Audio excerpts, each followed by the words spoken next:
Non, je ne vais pas dire qu'il était plus libéré. Je vais parler du match en général parce que c'était un match important. On n'a pas su ramener les points. On avait fait une bonne entame de match où on mène au score. Après, on a manqué d'agressivité, ce qui fait qu'ils ont gagné ce match. Tout s'est joué sur ce détail. Ya bu ufak bir detay, maçta olan ufak bir detay. Ben genel olarak konuşacağım. Trabzon maçında çok agresif değildik. 3 puanı buraya getirmek istiyorduk. Olmadı. Ufak detaylar bazen maçı çözebiliyor. Genel olarak agresif olmadığımız için 3 puan alamadık.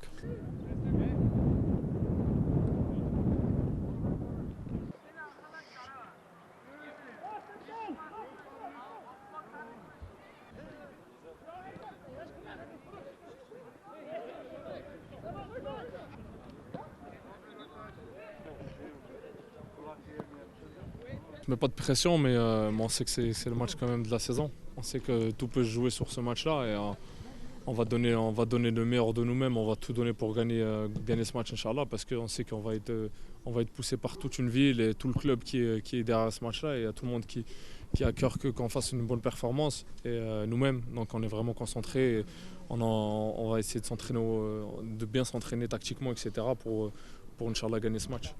Ya tabii ki bu sezonun bizim için en önemli maçı olacak. Bizim finalimiz bu. Bütün şehir arkamıza alacağız.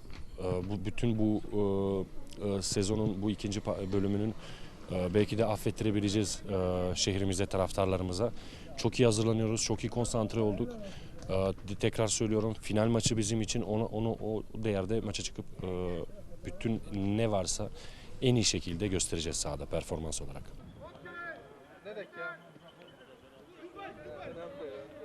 Sen oyna demedin mi onlara?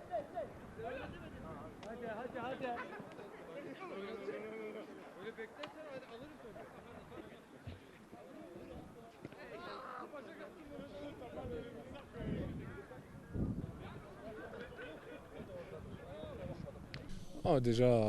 Déjà, on pense à finir cette saison de la meilleure manière possible parce qu'on a bien commencé la première partie de saison. On a un peu, en championnat, on a eu un peu de mal sur cette deuxième saison avec beaucoup de blessures, etc.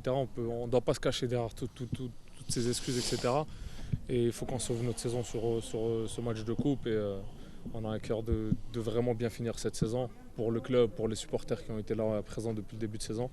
Et après, on verra, on aura tout le temps de voir pour la fin de carrière. Mais de toute façon, là, j'ai prolongé au club, je suis très très bien au club. J'ai prolongé jusqu'en 2021, je crois. Donc tout se passe très bien ici. Je suis attaché au club, à la ville. Donc pour l'instant, on est bien ici. On va faire le maximum pour essayer de gagner et ramener un titre ici dans ce club et faire quelque chose de grand pour la ville. Ya öncelikle şimdi konuşacak zaman değil. Zaten 2021'e kadar sözleşmem var ama bizim için daha değerli olan o tekrar dediğim Perşembe günkü maç. O maçı alarak bazı şeyleri affettirmeye çalışacağız. Zaten kulüpte iyiyim, çok mutluyum. Buradan gitmeye gibi bir şeyim yok şu an, düşüncem yok. Bu maçı aldıktan sonra, sezonu bitirdikten sonra gerekirse oturulur, konuşulur. Eğer güzel bir şey varsa anlaşılır.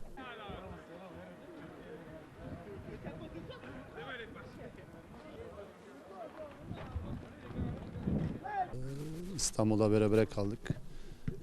Burada da turu geçmek istiyoruz. Rakibimiz kolay değil, zor biliyoruz ama biz de yarı finale kalmak istiyoruz.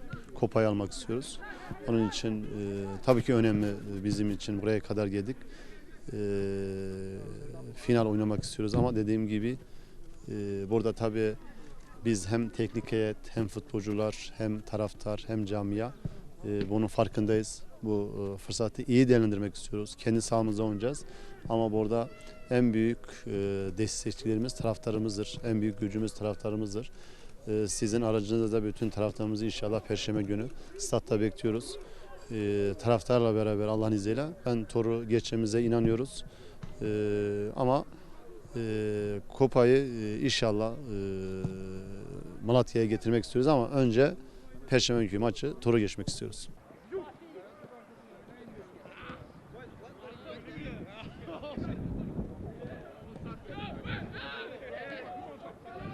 Burada şu an baktığın zaman geldiğin noktada bugün kupaya işte bugün Perşembe gününkü turu geçersen final oynayacağım ve finalde direkt Avrupa'da gruplara kalıyorsun. Tabii ki o anlamda önemsiyoruz anlamda ama bu ligi de tabii ki biz ilk yarı 29 puanla bitirdik. İyi bir performans gösterdik ve ikinci yarı hakikaten beklemediğimiz sonuçlar aldık.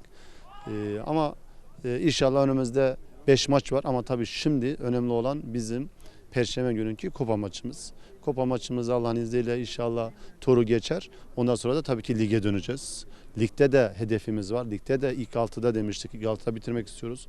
O anlamda da biz ligi de iyi götürmek istiyoruz. Ama dediğiniz gibi ikinci yarıda kötü gidişatlar oldu. Belki sakatlar oldu, mazeretler oldu ama ne olursa olsun biz beklemediğimiz sonuçlar aldık ve beklentimizin daha doğrusu altında kaldık. Ama artık geride kaldı. Yani artık geride kalan önümüzdeki maçlara bakacağız. Şu anda önümüzdeki en önemli maçımız Perşembe günü oynayacağımız Galatasaray ile kupa maçı. Ondan sonra da geri kalan 5 maçımıza bakacağız.